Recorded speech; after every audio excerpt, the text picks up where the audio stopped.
Halo Adik, kira-kira besar mana peluangnya lolos di SNBP tahun 2023 antara nilai rapot dengan sertifikat akademik maupun non-akademik? Untuk selengkapnya, simak di video kali ini. Halo Adik, Assalamualaikum warahmatullahi wabarakatuh dan salam jumpa kembali lagi di channel dari kampus yang tentunya inspiratif, akuratif, dan edukatif. Halo Adik kelas 12 SMA, SMK di seluruh Indonesia. Bagaimana kabarnya hari ini? Semoga kalian diberi kesehatan, dimudahkan rezekinya, dan tentunya tetap semangat meraih kampus impian kalian di tahun 2023 besok. Amin amin ya robbal alamin. Pada kesempatan kali ini saya akan membahas seputar peluang lolos di SNBP tahun 2023 besok antara nilai rapot bagus atau sertifikat. Nah, menarik, perlu dibahas di video kali ini. Untuk selengkapnya, maka simak video ini dari awal sampai akhir agar adik-adik tidak gagal paham, tentunya salah paham. Dan tidak lupa share video ini media sosial adik-adik di TikTok, di Instagram, maupun di WhatsApp adik-adik jika video ini bermanfaat. Dan jangan lupa like, share, dan komen, dan tentunya subscribe adik-adik. Baik, langsung saja saya teruskan informasi di channel Diari Kampus ini seputar nilai rapot bagus atau sertifikatnya banyak atau mungkin tingkatnya nasional maupun internasional ya adik-adik. Adik-adik, SNBP tahun 2023 memang formatnya berbeda dengan SNMPTN di tahun-tahun sebelumnya. Ada beberapa hal sebelum saya membahas topik kita hari ini.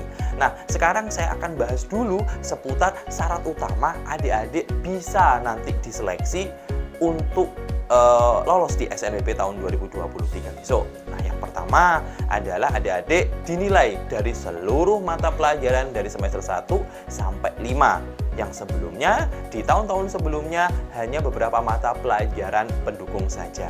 Untuk di tahun 2023, maka semua nilai rapot dinilai. Kemudian nanti selanjutnya akan diolah sedemikian rupa. Kemudian step selanjutnya, nanti adik-adik akan dinilai lagi seputar 2 mata pelajaran pendukung. Nah, maksudnya apa sih nilai mata pelajaran pendukung? Nah, mata pelajaran pendukung ini biasanya korelasinya dengan jurusan yang adik-adik pilih. Contohnya, kalau memilih jurusan kedokteran di SNBP tahun 2023, maka mata pelajaran pendukungnya adalah matematika dan kimia.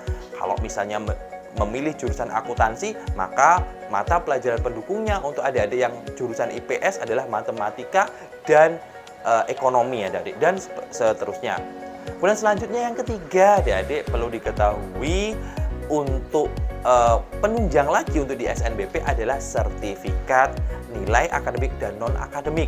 Nah, sertifikat ini bisa lomba antar kabupaten, antar provinsi, maupun secara nasional adik-adik, yang tentunya adik-adik nanti bisa mengupload 3 sertifikat terbaik yang adik-adik miliki. Nah, kemudian banyak informasi atau mungkin informasi yang kurang benar di luar sana seputar bagaimana teknis penerimaan SNBP tahun 2023. Memang di tahun 2023 belum dirilis lagi bagaimana teknisnya. Hanya sedikit bocoran di bulan Desember nanti setelah semester 1 untuk adik-adik kelas 12 akan diinformasikan secara resmi. Nah, adik-adik perlu diketahui bahwa untuk diterima di SNBP ada beberapa kriteria selain kriteria di atas. Nah, ada beberapa PTN yang punya kualifikasi sebagai berikut. 1. Ada yang nilainya harus bagus dan punya sertifikat yang bagus. Kemudian yang kedua, ada juga yang nilainya bagus tapi sertifikatnya biasa-biasa, tidak masalah. Kemudian yang ketiga adalah ada yang ingin PTN itu menerima dengan sertifikat yang bagus meskipun nilainya biasa-biasa saja ya adik-adik. Nah, ini yang perlu adik-adik tahu bahwa setiap PTN punya regulasi dan ketentuan yang berbeda-beda. Tentunya tidak akan diinformasikan secara formal atau secara resmi karena itu adalah hak dari masing-masing PTN. Kemudian ini juga yang mempengaruhi adalah jurusan yang diambil. Contohnya, kalau mengambil jurusan olahraga, otomatis yang paling banyak atau yang paling besar yang dinilai adalah nilai prestasi non-akademiknya. Misalnya sepak bola, kemudian voli, kemudian basket, dan sebagainya.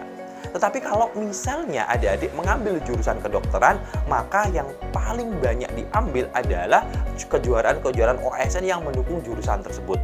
Paham ya adik-adik? Jadi tidak semua punya prestasi non-akademik, olahraga, kemudian ngambilnya kedokteran, apakah pasti lulus? Itu juga tidak menjamin, karena memang setiap jurusan dan PTN punya regulasi yang saya sebutkan tadi.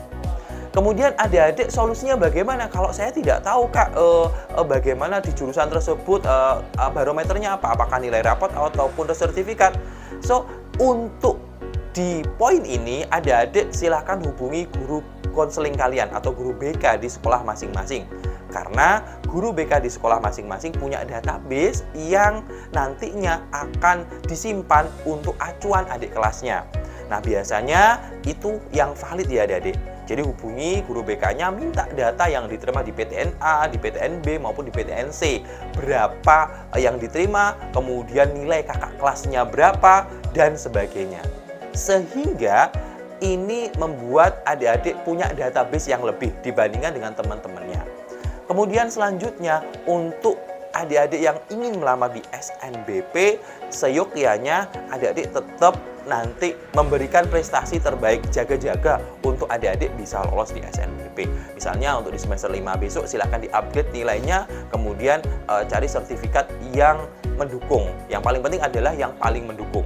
Jadi kalau misalnya jurusannya kedokteran, ya sertifikatnya sebisanya adalah sertifikat atau prestasi olimpiade yang berhubungan dengan mata pelajaran pendukungnya. Itu yang perlu saya sampaikan di video kali ini. Kurang lebihnya dari saya. Wassalamualaikum warahmatullahi wabarakatuh dan salam jumpa.